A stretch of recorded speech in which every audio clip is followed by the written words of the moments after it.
Hello, I'm Diane Kutu, Senior Editor at Harvard Business Review, and I'm delighted to have today as my guest Dan Goleman.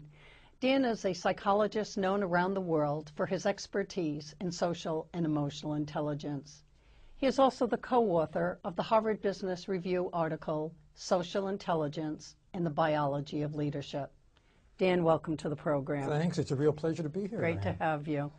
Dan, we've invited you because we want to talk about social and emotional intelligence and how they affect organizations and leaders. Social intelligence is being able to tune into other people, to read them, to know how they're thinking about things, what they're feeling right now, and using that to communicate effectively with them. And the good news is that even though we learn our habits, for example, what kind of listener are you? We learn those early in life. We can change them at any point if we're motivated, if we know what to do, and if we have a little help. So there's an easy 5-step process, basically, for enhancing social intelligence abilities in a leader. First, the question to ask yourself is, do you care? Are you motivated? Because it's going to take a little effort. Second, get some feedback. It's not, you're actually probably the worst person to judge where you need to improve. You need to ask the people around you in a way where they can be candid, they can be honest, and that's often with a 360 device where they anonymously rate you. You don't know who said it, but you're getting the truth. You look at that profile and you identify your strengths, your weaknesses, where I can get better, where can I get a bump. Then you make a learning agreement with yourself to do it in the better way at every naturally occurring opportunity. If you do that for a few months, you see real change. So how can a company use social intelligence in order to increase organizational performance? So many companies are doing that now. I just spent the morning with a group where a national insurance company, a global pharmaceutical company, a world-famous medical center, we're all doing the same thing with emotional intelligence. They're using it to enhance the effectiveness of their leadership, but also to change the culture. And the way they're doing it is by integrating it into the HR function. They're trying to hire people who have these abilities already. That was the strategy that Southwest used. They looked for people who were like little Herb Kelleher's.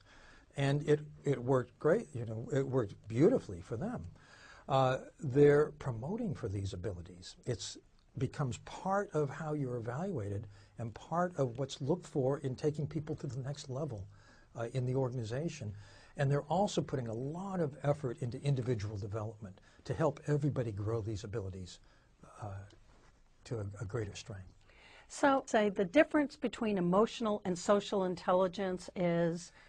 Emotional intelligence really has to do with self-mastery, how you handle yourself, and it makes outstanding individual performers. There are so many people in the world of work that are excellent, but they're excellent because of their own efforts, and they have very good discipline, they have very good motivation, they have drive. These are individual abilities. But when it comes to leadership, your success depends on everyone else's being effective. So you need to be successful by influencing, persuading, developing, growing, inspiring, motivating other people. That's the social intelligence ability. It requires empathy and requires skilled interaction, and that's what makes a great leader. Dan, one of the problems that companies really have is figuring out how to hire people because it's so difficult to hire people and know what their emotional and social intelligence levels are. So how do you go about trying to find little Herb Kelleher's? Well, first of all, if you're looking for a Herb Kelleher type, you have to expand the criterion because Herb was a unique individual. He was extremely extroverted, extremely up. But social intelligence doesn't always look like that. One of the sure signs of social intelligence is rapport. You feel comfortable with the person. You feel they're paying full attention. You feel they are really listening to you. They're really attuning. They're really empathizing.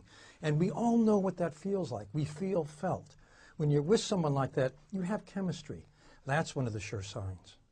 Dan Goleman, thank you very much. Diane Coutu, it was a real pleasure. Thank you.